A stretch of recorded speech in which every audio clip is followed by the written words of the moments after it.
श्री स्वामी समर्थ. कालभैरव जयंती 12 November म्हणजे येत्या बुधवारी कालभैरव जयंती आहे. आपल्या आयुष्यातले दुःख, अडचणी, संकट काढून टाकण्यासाठी हे सगळ्यात महत्त्वाचे देवता आहेत. आणि बघा, तुम्ही घ्या की मी घ्या, 100% अगदी धुतल्या तांदळासारखं असं कुठलाच माणूस नसतो. प्रत्येक माणूस त्याच्याकडून काही ना काहीतरी कळत नकळतपणे चुका होत असतात, काही पापं होत असतात. तर त्यामुळे आपण जर कालभैरव जयंती साजरी केली, त्या दिवशी काही सेवा केली, कालभैरवनाथांच्या मंदिरामध्ये जाऊन काही नैवेद्य अर्पण केला, तर आपल्याकडून कळत नकळत झालेल्या काही चुका असतील, पापं असतील, दुःख असतील, तर ते नष्ट होत असतात. आणि जेव्हा ते नष्ट होतात, तर तेव्हाच आपल्या आयुष्यामध्ये सुख येत असतं. आपण काय करतो, फक्त देवाला सांगतो, देवा मला हे दे, ते दे. पण आपण काही चुका केलेल्या आहेत, तर त्याचे भोग आपल्याला भोगावेच लागतात.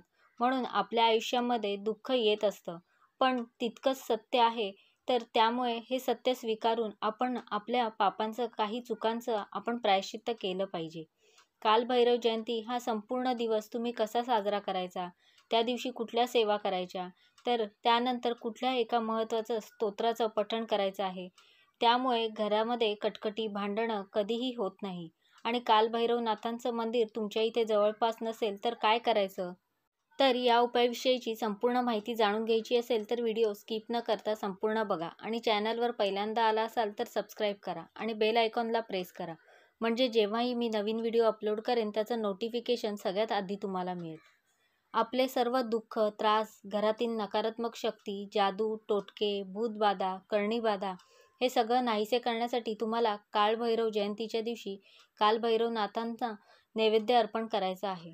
तुमच्या घरामध्ये बघा, सतत कलह होत असतील, दुःख येत असेल, आजारपण येत असेल, त्रास होत असतील. कधीही आपण म्हणतो की माझ्या घराला कोणाची तरी नजर लागली आहे, असं तुम्हाला वाटत असेल तर हे सगळं नाहीसं करण्यासाठी तुम्हाला कालभैरव जयंतीच्या दिवशी काही उपाय करायचे आहेत. आणि कालभैरव देवता हे वाईटांना कठोरातील कठोर शिक्षा देत असतात. तर त्यामुळे आपण जर हा दिवस साजरा केला तर 100% आपल्याला त्याचा लाभ होणार आहे.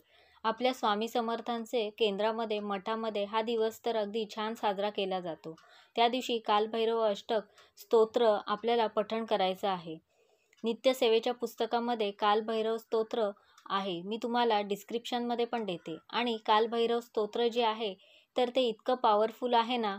बघा, मी बऱ्याचशा सेवा सांगितल्यात की कोणाकडे पैसे अडकले असतील तर ते मिळवण्यासाठी, किंवा घरामध्ये एखादे बघा मुलाला आजकाल बघा, म्हणजे 10 पैकी 9 मुलांना अगदी हट्टी तापट असतात. मोबाईल पाहिजे, गाडी पाहिजे, त्यानंतर लॅपटॉप पाहिजे. आणि काही मुलं तर अतिशय विक्षिप्तपणे वागत असतात. घरातील लोक, मुलगा मुलगी घ्या की घरातली माणसं घ्या, जर असं तुमच्या घरामध्ये होत असेल तर चुकूनसुद्धा तुम्ही कालभैरव जयंतीचा दिवस हा चुकवू नका, विसरू नका. त्या दिवशी सांगितलेल्या सेवा, उपाय करा. जे लोक असे विचित्र वागतात ना, तर त्यांना कालभैरव जे आहेत तर ते सरळ करतात. म्हणून आपल्याला हा उपाय करायचा आहे. अजून काही लोक म्हणत असतात की बघा, नेहमी दुसऱ्यांबद्दल, सगळ्यांबद्दल वाईट बोलत असतात. त्यांच्या डोक्यामध्ये नेहमी वाईट विचार असतात. आपल्या घरातसुद्धा असे लोक असतील. कोणाचं त्यांना चांगलं झालेलं बघवत नाही. म्हणजे कोणाशीही कधी चांगलं न वागणारे, नेहमी वाईट कृत्य करणारे, अशी लोक जी असतील त्यांच्यासाठी हा चांगला चान्स आहे. घरातल्यांनी त्यांच्यासाठी सेवा करा. किंवा ते ऐकण्या इतपत जर ते ठिकाणावर असतील तर त्यांच्याकडून सुद्धा तुम्ही सेवा करून घेऊ शकता. आणि जे कालभैरवनाथ आहेत त्यांच्याबद्दल म्हटलं जातं की कालभैरवनाथ हे वाईट कर्माचा सगळा हिशोब ते ठेवत असतात. आणि वेळोवेळी बरोबर त्याच माणसाला त्याची अद्दल घडवत असतात. वाईट कृत्य करणाऱ्यांना आणि अनैतिक कृत्य करणाऱ्यांना ते शिक्षा देतातच. म्हणून तुमच्या मनामध्ये कसली भीती असेल, आपल्याकडून काही चूक झाली असेल, पाप झालं असेल, तर तुम्ही त्यांना शरण जा. कालभैरव जयंतीच्या दिवशी तुम्ही तुमच्या पापांचं प्रायश्चित्त करा. तर कसा हा दिवस साजरा करायचा? सगळ्यात पहिले मी तुम्हाला सांगते की कुठल्याही शुभ दिवशी तुम्हाला सकाळी लवकर उठायचं आहे. अगदी 8-9 वाजता वगैरे उठू नका. जास्तीत जास्त 7 ठीक आहे. लवकर उठल्यानंतर, आंघोळ झाल्यानंतर सूर्याला अर्घ्य द्यायचा आहे. आपल्या घराचा मुख्य दरवाजा स्वच्छ, छान, सुंदर करायचा आहे. कारण आपल्या पूजापाठ करायचा आहे. तर ते पुण्य मिळवण्यासाठी आपण आपल्या घरातील स्वच्छता करणं तेही महत्त्वाचं आहे. देवांचं तुम्ही व्यवस्थित आंघोळ घाला. आणि त्यानंतर कालभैरवनाथांची मूर्ती, फोटो देवघरात कधीच नसते. पण भगवान शिव आणि कालभैरवनाथ हे एकच आहेत. तर त्यामुळे बघा त्यांचं ते एक रूप आहे. तर त्यामुळे तुमच्या देवघरामध्ये महादेवांची पिंड असतेच. देवघरामध्ये जे महत्त्वाचे देव आहेत त्यांपैकी शिवलिंग, महादेवांची पिंड ही असतेच. तर महादेवांच्या पिंडीचा तुम्ही अभिषेक करा. अगदी पाण्याने, दुधाने तुम्ही अभिषेक करा. त्याच्यावर तुम्हाला बेलपत्र अर्पण करायचं आहे. ठीक आहे. आणि त्याच्यानंतर तुम्हाला कालभैरव जयंतीच्या दिवशी बघा छोटीशी माहिती आहे, तर मी तुम्हाला वाचून दाखवते. या दिवशी दुपारी 12 वाजता भगवान श्री कालभैरव यांचा जन्म झाला. त्यामुळे या दिवशी दुपारी 4 वाजेनंतर कालभैरवनाथ जे आहेत तर त्यांची आपल्याला सेवा करायची आहे. त्यांचा आपल्याला मान सन्मान करायचा आहे. तुमच्या जवळपास कुठे कालभैरवनाथांचं मंदिर असेल तिथे नक्की जा. कधी जात नसाल तर आता जा. तर बघा आपल्याला कालभैरवनाथांचं मंदिर असेल तिथे जा, किंवा भगवान शिवांचं, महादेवांचं जवळपास कुठे मंदिर असेल तर तिथे, किंवा घरच्या घरी मी तुम्हाला सांगते ते उपाय तुम्ही करू शकता. तर आपल्याला कालभैरवनाथ यांना नारळ, खडीसाखर अर्पण करायची आहे. मंदिरात तुम्ही अर्पण कराल तर ते तिथेच ठेवून द्या. घरी अर्पण करत असाल तर ते दुसऱ्या दिवशी बघा देवघरामध्ये अर्पण केलेली जी खडीसाखर वगैरे आहे तर ती तुम्ही दुसऱ्या दिवशी फोडून जी आहे तर ती तुम्ही खाऊ शकता. ठीक आहे. आणि यानंतर तुम्हाला यासोबतच नैवेद्य अर्पण करायचं आहे. या दिवशी कुठल्या नैवेद्याला महत्त्व आहे बघा. वांग्याची भाजी, भाजी करा चालेल. त्यानंतर बाजरीची भाकरी, कांदा आणि लिंबाची फोड असा हा अगदी साधासुद्धा नैवेद्य आहे. कांदा, लिंबाची फोड, वांग्याची भाजी आणि बाजरीची भाकरी असा नैवेद्य तुमच्या इथे जवळपास कुठे कालभैरवनाथांचं मंदिर असेल तर तिथे तुम्ही जाऊन द्या. ठीक आहे. किंवा जवळपास कुठे महादेवांचं मंदिर असेल तर तिथे सुद्धा तुम्ही करू शकता. तर असा हा साधा नैवेद्य अर्पण करायचा आहे. आणि 11 वेळेस कालभैरव अष्टक म्हणायचं आहे. प्लीज विनंती करून सांगते तुम्हाला, 1 वेळ चालेल का, 3 वेळ चालेल, 5 वेळ चालेल का, तर असं विचारू नका. एक दिवस आपण सेवा करतो आणि कालभैरव स्तोत्र म्हणायला थोडंसं अवघड आहे. जी रोज म्हणतात ना, अगदी ते पटकन ते 2 ते 3 मिनिटांमध्ये त्यांचं पूर्ण होऊन जातं. तर तुम्ही 11 वेळेस म्हणायला ना तुम्हाला बघा संपूर्ण सेवेला जास्तीत जास्त 15 मिनिटे लागतील. तुम्हाला म्हणता येत नाही कारण त्याच्यामधले शब्द बऱ्यापैकी मोठी आहेत, जड आहेत. मी डिस्क्रिप्शनमध्ये दिलेले आहे तुम्हाला.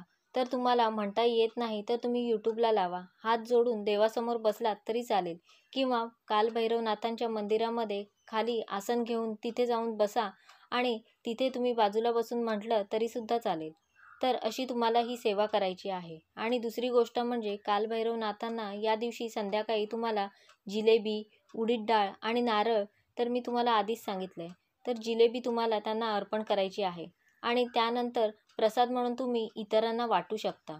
आणि जिलेबी अर्पण करून सांगितलेला नैवेद्य, नारळ, खडीसाखर अर्पण करून मग आपण मनोमन कालभैरवनाथांकडे आपल्या सगळ्या चुकांची क्षमा मागायची आहे. कळत नकळतपणे जे काही मोठ्या छोट्या चुका, पाप झाले असतील तर त्यांची माफी मागा. माणूस म्हटला म्हणजे तो 100% परफेक्ट नसतो. त्यांच्याकडून चुका होतात. त्यामुळे प्लीज तुम्ही कालभैरवनाथांकडे नाक घासून माफी मागा की माझ्याकडून काही चुका झाल्या असतील त्याबद्दल मला क्षमा असावी. कारण आपल्या चुकांमुळेच आपण दुःख, अडचणी, संकटे जे काही आहे तर ते भोगत असतो. यानंतर तर बघा तुम्हाला जवळपास कुठे कालभैरवनाथांचं मंदिर नसेल तर मी सांगितलं भगवान महादेवांच्या मंदिरामध्ये जा, किंवा घरी शिवलिंगाच्या इथे तुम्ही तुमच्या देवाऱ्यामध्ये हा नैवेद्य अर्पण केला तरीसुद्धा चालेल. तो नैवेद्य तुम्ही नंतर खाऊ शकता. घरातल्या सगळ्या कटकटी, बाधा, करणी जे काही झालं असेल तर ते शीघ्र दूर होतील. खूप प्रभावी उपाय आहे. नवरा बायकोची भांडणं, कटकटी, त्यांच्यानंतर नोकरीमध्ये काही समस्या, मूलबाळ न होणं, हे बघा ज्या काही समस्या सांगाव्या लागतात. कारण बऱ्याच जणांना वाटू शकतं ताई काय सारखं नवरा बायकोचं भांडण सारखं तेच सांगत असते. तुमच्या माझ्या संसारातल्या याच अडचणी असतात. सर्वसामान्य लोकांच्या जीवनामध्ये नोकरी, भांडण, त्याच्यानंतर इतर काही कर्ज वगैरे अशा आपल्या समस्या असतात. तर त्यामुळे कर्ज वगैरे आपण घेतलं असेल तर आपणच फेडायचं आहे. आपल्या स्वभावामुळेच एकमेकांशी भांडणं होतात. पण या सेवा जर केल्यानंतर कुठेतरी कमी होतात आणि आपल्या कष्टासोबत नशिबाची साथ मिळते. म्हणून सर्व मनोकामना पूर्तीसाठी हा दिवस अत्यंत मनोभावे आपल्याला साजरा करायचा आहे. आणि अशी सेवा केल्यामुळे आपल्याला जे काही दोष लागले असतील तर ते निघून जाण्यासाठी मदत होत असते. पुढे चुकीच्या मार्गावर काही आपण चालत असू तर त्यांना ठिकाणावर आणण्यासाठी कालभैरवनाथ जे आहेत ते देवता मदत करत असतात. ते त्यांचं काम करत असतात. जो वाईट कृत्य करत असेल तर तो चांगल्या मार्गावर लागतो. घरामध्ये असे लोक असतील ना, कालभैरव जयंतीपासून तुम्ही सुरुवात करा. रोज कालभैरव अष्टक म्हणा आणि देवाला प्रार्थना करा की माझ्या घरातली अशी व्यक्ती अशा वाईट मार्गाला लागली आहे, त्यांना देवा ठिकाणावर आण. तर बघा, अशी ही संपूर्ण सेवा आहे.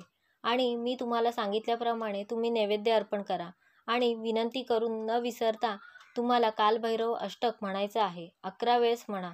यूट्यूबला लावा. मी सांगितलं, यूट्यूबला अगदी 2 मिनिटाचे व्हिडिओसुद्धा आहेत.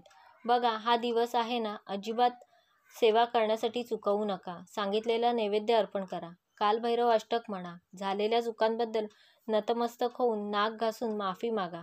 चुकी करणं वगैरे ठीक आहे, पण जो माफी मागतो ना, जो आपली चूक एक्सेप्ट करतो ना, तो जास्त मोठा असतो आणि त्याच्या चुका जे आहेत तर ते सगळेजण माफ करत असतात. म्हणून हा दिवस तुम्ही सांगितल्याप्रमाणे साजरी कराल अशी मी अपेक्षा करते. तर अशा प्रकारे मी तुम्हाला संपूर्ण माहिती देण्याचा प्रयत्न केला आहे. कसा वाटला तुम्हाला आजचा व्हिडिओ मला नक्की सांगा. आवडला असेल तर लाईक करा, जास्तीत जास्त लोकांपर्यंत शेअर करा आणि असेच छान छान व्हिडिओ पाहण्यासाठी आजच आपल्या स्वामी माझे गुरु या चॅनलला सबस्क्राईब करा. धन्यवाद.